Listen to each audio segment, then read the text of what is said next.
कश्मीर शैव दर्शन परंपरा में तंत्रसार महामहेश्वर अभिनवगुप्त जी का व्यवहारिक जीवन में पराशक्ति का अनुभव कराने वाला अद्भुत ग्रंथ है।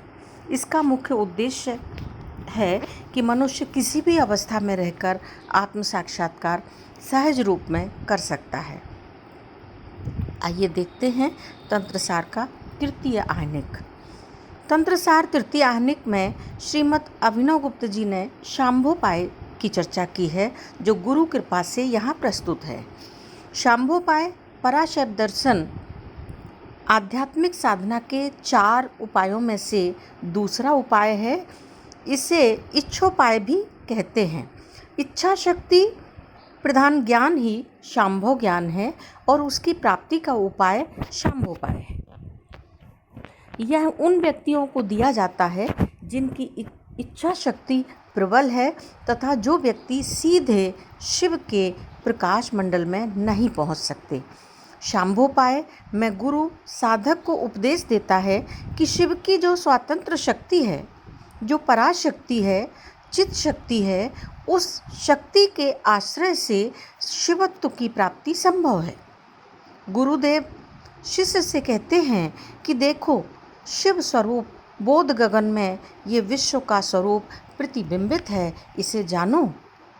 शिष्य गुरुदेव की वाणी को सुनता है और मन में गुनता है। वह विचार करता है कि यही बोध गगन दर्पण है जो शिव स्वरूप है और उसमें ये संपूर्ण जगत प्रतिबिंबित है। प्रतिबिंब की स्वतंत्र सत्ता तो होती नहीं है, वह निर्भर करती है बिंब पर। बिंब का ही प्रतिबिंब ये जगत है। बिंब में गुण भाषित होता है, प्रतिबिंब पराश्रित है, परतंत्र है, जबकि बिंब स्वतंत्र होता है, उसका अपना अस्तित्व होता है। अब शिष्य के मन में यह विचार उत्पन्न होता है कि यह बिंब क्या है, इसका प्रतिबिंब किस प्रकार पड़ रहा है, क्योंकि प्रतिबिंब का ना तो कोई देश है, न इसका कोई घनत्व है, न इसका कोई काल है। यह देश काल से परे है, न वस्तु है न अवस्तु है। इसका यह प्रतिबिंब सर्वथा पराश्रित है। शिष्य गुरु से पूछता है कि यह प्रतिबिंब यदि जगत है तो इस जगत का स्वरूप क्या है, यह बिंब क्या है। गुरु शिष्य से कहते हैं कि जो बोध रूप दर्पण है वह शिव है, उसमें बोध रूप प्रतिबिंब झांकता है। यह बोध रूप दर्पण है, वह स्वयं सचेतन है, यह दर्पण की तरह अचेतन नहीं है। यह शिव रूप है और इस दर्पण में जो जगत रूप भाषित हो रहा है वह भी शिव रूप है।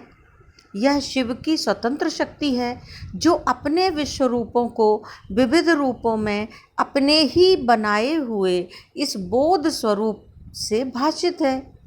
अब प्रश्न उठता है कि यहाँ कौन है जो भाषित हो रहा है। इस प्रश्न का उत्तर यह है कि वह शिव की स्वतंत्र शक्ति, शिव की चित शक्ति, शिव की पराशक्ति है। चेतयति इति चेतना, चेतनस्य भावा चैतन्यम। इस प्रकार चैतन्यम आत्मा शांभोपाय का प्रथम सूत्र है। यही पराशक्ति स्वयं अपना ही रूप शिव बोध स्वरूप बनाती हुई अपने विविध स्वरूपों को भाषित करती है। इसमें अनंत क्षमता है, सब कुछ जानने में सक्षम है, वह शिव से अभिन्न है। आचार्य जी कहते हैं कि इति श्रुत्वा विमलमेवं निजात्मानं समस्तवस्तुमयं तो योजयति स परभैरवो भूत्वा पर निवृत्तिम लभते। इस प्रकार गुरु मुखारविंद से ज्ञान को सुनकर शिष्य जब यह सब जान जाता है कि यहाँ इस जगत में कोई ऐसी वस्तु नहीं है जो शिव से अभिन्न है, प्रकाश से अभिन्न है, पराशक्ति से अभिन्न है, जब उसे यह ज्ञान हो जाता है तो स्वयं जान जाता है कि मैं भी परम शिव हूँ, मैं शिव से अभिन्न नहीं हूँ। इस प्रकार गुरु द्वारा उसको निर्विकल्प परासत्ता का ज्ञान, परमेश्वर की स्वतंत्र शक्ति का ज्ञान प्राप्त होता है। वह साधक इस इच्छा शक्ति के द्वारा प्रबल इच्छा के माध्यम से अपने मायिक मल को दूर करके शिवमय हो प्रसन्न आनंदित होता है। यही परमानंद दशा है जो जीवन का परम लक्ष्य है। इस प्रकार श्री अभिनव गुप्त विरचित तंत्रासार के शांभवोपाय प्रकाशन नामक तृतीय आह्निक संपन्न होता है। ओम शिव।